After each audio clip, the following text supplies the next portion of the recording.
Good morning student. आज हम +1 business studies का नया चैप्टर स्टार्ट कर रहे हैं, चैप्टर 5, जिसका नाम है जॉइंट हिंदू फैमिली बिजनेस।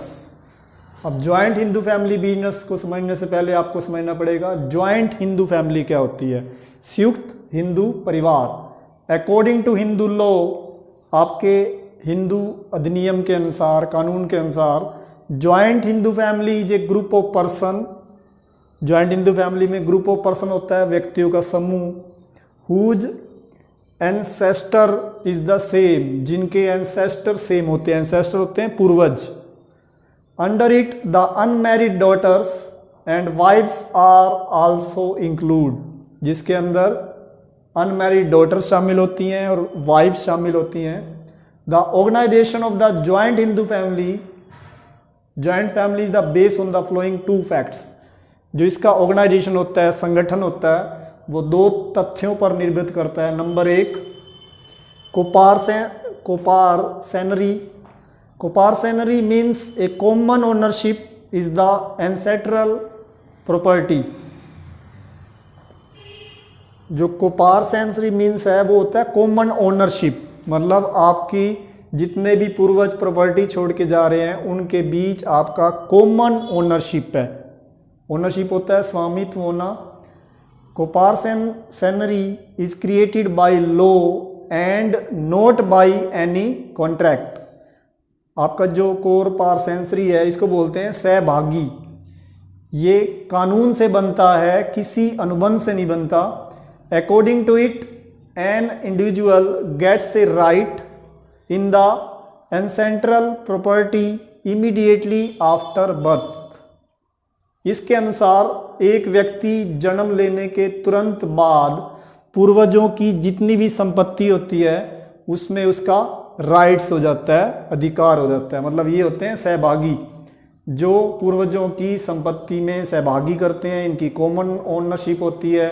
ये कानून से बनाया जाता है, किसी अनुबंध से नहीं बनता। इसके अनुसार जैसे ही किसी का जन्म होता है फैमिली में, वो पूर्वज की प्रॉपर्टी में, पूर्वज जो छोड़ के जा रहे हैं संपत्तियां, उसमें उनका राइट्स उसी समय मिल जाता है उनको, गेट्स ए राइट।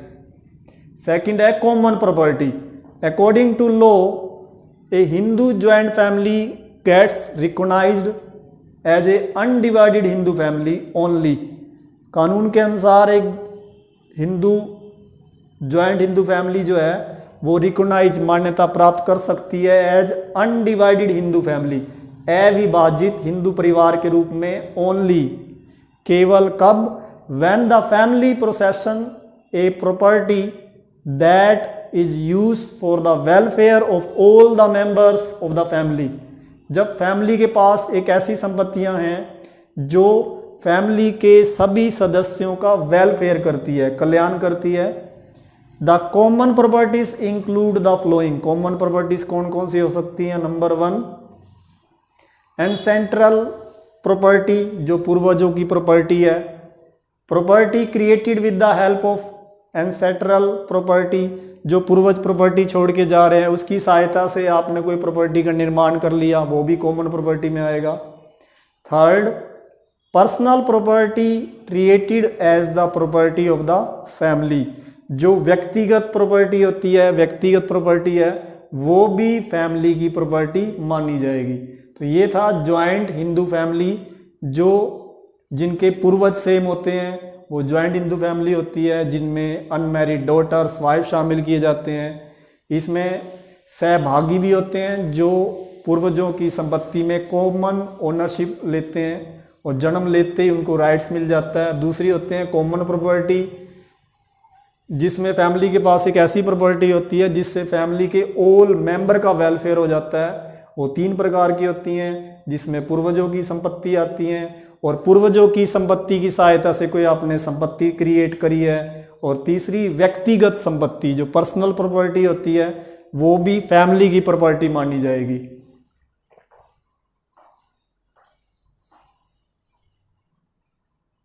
अब हम करते हैं नेक्स्ट टॉपिक इसी चैप्टर का, स्कूल ऑफ हिंदू लॉ। जो हिंदू लॉ है उसके स्कूल कौन से हैं, संप्रदाय कौन से हैं, समुदाय कौन सा है? नंबर 1, मिताक्षरा।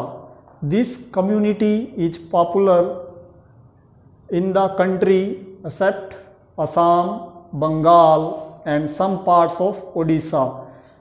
ये जो कम्युनिटी है, ये समुदाय हमारे देश में पॉपुलर है, लेकिन असम, बंगाल और उड़ीसा के कुछ पार्ट को छोड़कर पूरे इंडिया में पॉपुलर है ये।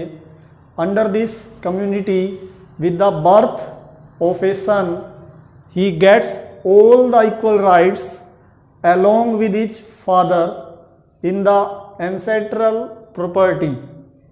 अब इस समुदाय के अंतर्गत जैसे ही एक बेटे का जन्म होता है, वह अपने फादर के साथ इक्वल राइट्स ले लेता है उसकी एंसेंट्रल प्रॉपर्टी में, मीन्स पूर्वज संपत्तियों में, जो उसके पूर्वज संपत्ति छोड़ के गए हैं, जन्म लेते ही उसमें उसको राइट्स मिल जाता है।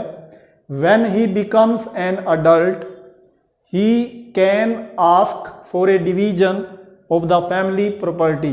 जैसे ही वो अडल्ट हो जाता है, जिसकी एज 18 साल की हो जाए या 18 साल से ऊपर हो जाए, तो वो फैमिली प्रॉपर्टी के डिवीजन की मांग करता है। मतलब फैमिली में जो प्रॉपर्टी है उसका बंटवारे की मांग करेगा।